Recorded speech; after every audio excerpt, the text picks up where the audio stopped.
Hey, I suppose you could call this part two, a sequel in a sense to the video I made on evangelism. Um, this wasn't really a planned video, but I thought it would be appropriate at this time. I still stand by everything I said in that video. I still believe that there are aspects of Christian evangelism are highly condescending, highly hypocritical, and highly patronizing. A point I would add to is that regarding hypocrisy, um, and I'm not sure if I mentioned this in the video, very often what evangelists will do is um, help people, homeless or asylum seekers or whoever, people who are vulnerable, but always with the caveat of telling them the word of the Lord. Now, I'm not suggesting it's necessarily blackmail, but they think that spreading the word of the Lord is the thing that those people need most of all. What a homeless person needs most of all is shelter. What an asylum seeker needs most of all is protection from persecution. What children in developing countries need most of all is anti-malaria drugs and so on. Um, so that's another issue I take with evangelism, that they prioritize the message over the core pragmatic things that people actually need. Um, to be fair, there are other Christian and religious groups who will do those things, and there are groups that do good work. So again, I want to reiterate: I'm not bashing religion. I'm not bashing religious people in general. There's a lot of good Christian people, Muslim people, Hindu people, and so on who do good work. So I hope that's clear. For this video, I want to talk about the other side of the spectrum, which is, of course, atheism. Now, I've seen a lot of clips of Richard Dawkins, who I think it's fair to say is the world's most famous atheist, Professor Richard Dawkins, Kenyan-born British professor. Um, what I find is in atheist circles, he's almost like the Messiah, ironically. Um, I find that outspoken atheists take great pride in being anti-theist, and they have this sense of superiority, academic superiority, like we believe in rationality, we believe in science, therefore our knowledge is superior. Um, and they sort of treat Dawkins like their lights, their spiritual leader, so to speak. Now, atheists get quite resentful and defensive when their mentality is compared to religion in terms of being dogmatic. But I would argue that actually the way certain atheists go about things is quite dogmatic. You know, for people who feel that the idea of believing in a higher deity is ridiculous, they spend an awful lot of time talking about God. Um, so that's interesting. You know, for people who are so anti-religion in its concept, they seem to obsess over it a bit. It's sort of like, to make a crude analogy, it's like men who get very defensive about being accused of being gay, so they have to act hyper masculine and, oh, I can't be gay, I'm not this.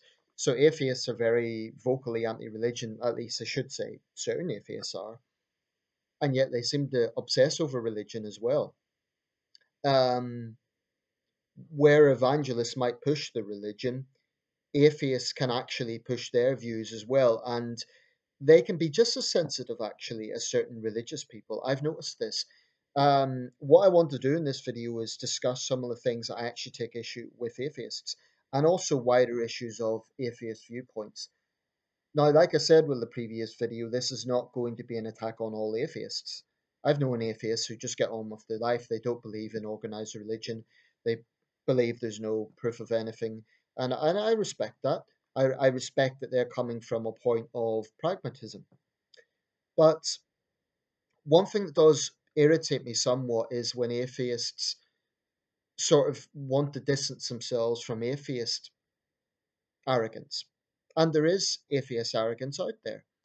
There is also examples of totalitarian regimes, especially communist regimes, that are fundamentally atheist in nature. And there's no point denying that, because that is, you know, it's not just coincidence. They are vocally atheist in nature. If we look at the examples of Maoist China, Stalinist Russia, North Korea, um, they are fiercely atheist, and there's some famous examples. There are others. Um, there's examples within Spain and Mexico where there has been active persecutions of clergy and of people of faith, and this is a historical fact. Now, that doesn't mean that all atheists are responsible for that, but I would like to see more atheists acknowledge that yes, there has been examples of atheism being used as a tool for persecution, and it's erroneous to say there isn't. To me, that's as dishonest as religious people trying to deny religious extremism. So my message to atheists is acknowledge there are atheist extremists. There are, and there have been historically. Um, but on the finer points here, I think there's some degree of hypocrisy because if you look at videos of Richard Dawkins, I have no doubt Richard Dawkins is a very intelligent man who is a very skilled debater, and he's done years of research. He's a world renowned physicist. He's a very smart guy, no doubt about it. But Richard Dawkins is still fundamentally a human being. He does not know everything, and there has been times he has been put on the spot. For example, he was having a debate with a Catholic Archbishop in on an Australian TV show, and the Archbishop pointed out that Dawkins had actually said something that was factually not true. He said that Charles Darwin was anti-theist, but actually Darwin's religiosity is a matter of great debate, and some would argue, I mean, per his own biography, Darwin was not anti-theist. Um, what Darwin done was he described the science behind it, but and he certainly would have debated creationism as fact. But I think the religion of Charles Darwin is a very interesting subject, and I think that for Dawkins to hold him up as anti-theist, um, the Archbishop pointed out that apparently on page 92 of Darwin's biography, he said he was actually a theist. Now, I don't know if that's true or not. I haven't read Darwin's biography, but it would be interesting to see. Certainly, the audience applauded the Archbishop at that point. I haven't seen the whole debate. I just watched clips of it, but it would be an interesting one. I may watch the debate and then come back to this. I've watched numerous atheist versus people of faith debates. I watched one between Christopher Hitchens and Tony Blair. Tony Blair, of course, is a Catholic. Christopher Hitchens, another famous atheist. Politically, they'd be on a similar page, but Hitchens supported Tony Blair in the Iraq War, but that's going off on a tangent. Um, I do think that there is. I've seen a lot of atheist attitudes, and I do think that if your whole argument comes down to Christians or Muslims or whoever it is are idiots, there's no proof for any of it. It's all stupid. You're idiots. If that's the cusp of your argument, it's not a very convincing argument. If all you can do is ridicule and insult, to me, that's a rather obnoxious way to think that you can win arguments. And that might be your sincere view that it is stupid to believe in a higher deity, but I still have more respect for a debate point that is an adult debate, like, countering Christian arguments rather than just saying you're an idiot. To dismiss all people of faith as idiots is a thoroughly arrogant and factually inaccurate position to take.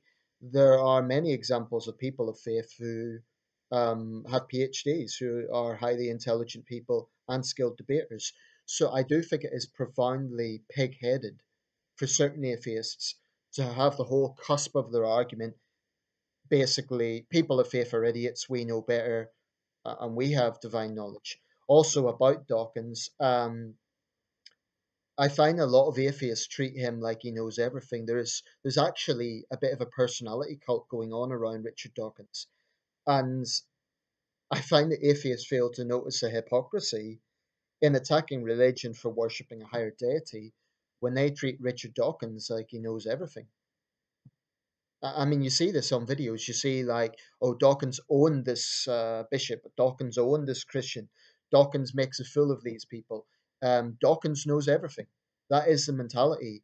I find Dawkins at times, I've found him a bit smug and a bit condescending in the way he approaches things. Um, That's my honest perception. Um, I will always defend the atheists when they point out, for example, religious extremes. I will always defend the atheists when they point out that where you have theocracy, you have persecution of minorities, and that includes atheists. But what I don't endorse about the atheist mindset is that simplistic notion people of faith are idiots. To dismiss 4 billion plus people as idiots is a very, very arrogant and pompous attitude to take.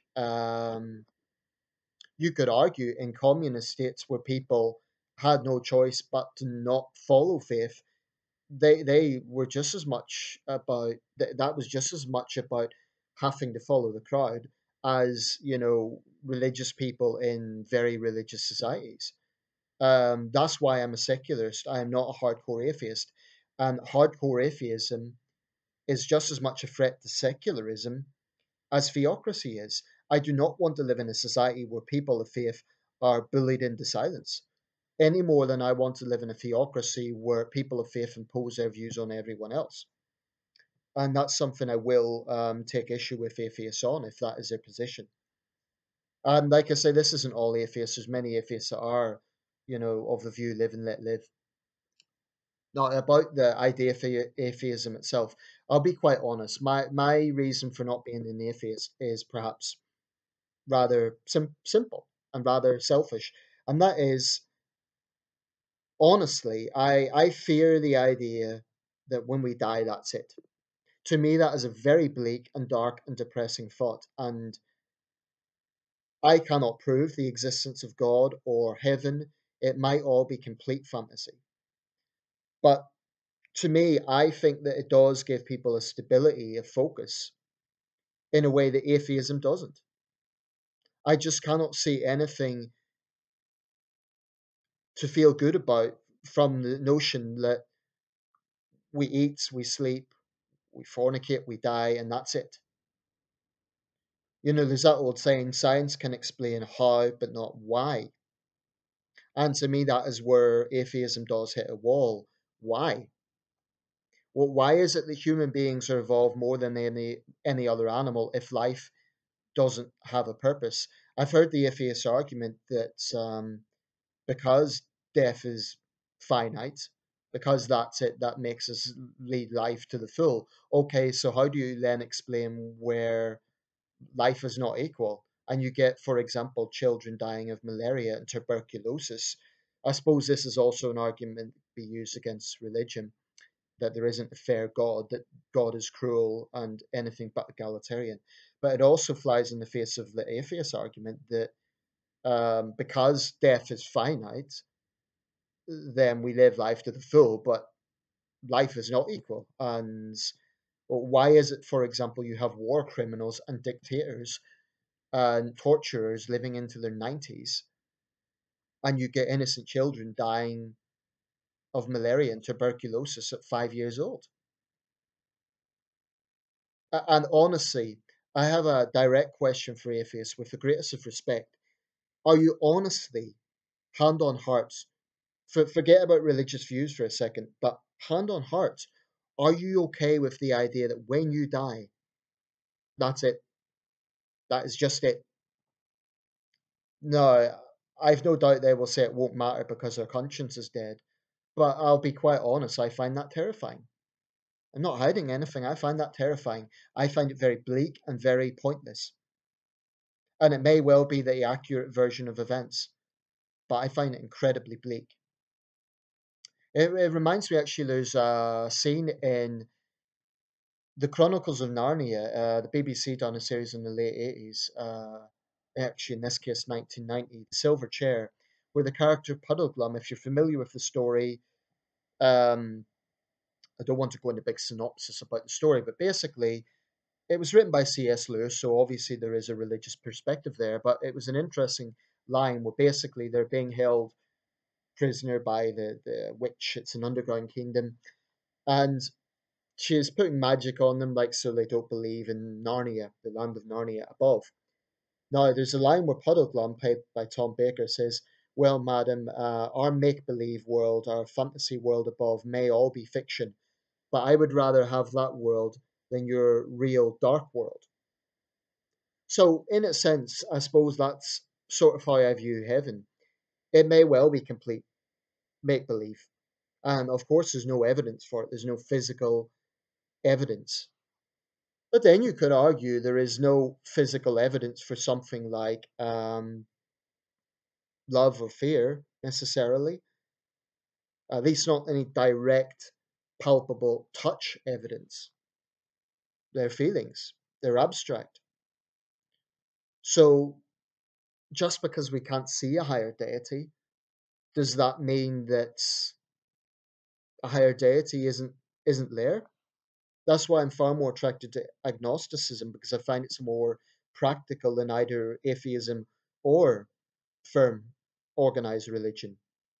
To me, the atheist says basically there's no evidence for any of it; it's all nonsense. The person of faith says you need to believe in order to save your soul. The agnosticist says we don't know either way. We don't know either way. So this seems to be the most practical approach. And if a benevolent God does welcome those who live virtuous lives, then surely a benevolent God would recognize agnosticists and atheists who have tried to live a decent life. I remember a socialist guy I knew at university, he was Spanish, very smart guy. Certainly I wouldn't share his politics, but he once said that a benevolent God would look at him in favor, even though he doesn't believe in God, because he had lived a virtuous life, feeling he'd done the right thing. That's an interesting way to look at it. And it would, of course, be a counter to the religious argument. But anyway, I'm going to round this up. I've no doubt there will be atheist people coming on here and saying I'm an idiot. But that is the whole cusp of my argument. That seems to be what they resort to. And if you can only argue by throwing insults, as far as I'm concerned, you've lost the argument. I think that atheists do make a lot of good points. They do point out that you cannot prove the existence of a higher deity. They point out the contradictions of religious scripture and so on. And that's all valid. But what I don't like about certain atheists is there is a smugness there. And there is a basic attitude like we are academically superior. Um, there's some very intelligent people of faith, actually. Um, so that's my take on it. As for Richard Dawkins, he is a very intelligent man, no question about it, but he doesn't know everything. And atheists, when they worship Dawkins, they fail to realize that actually they're building a sort of personality cult around him. And in that, I find a contradiction.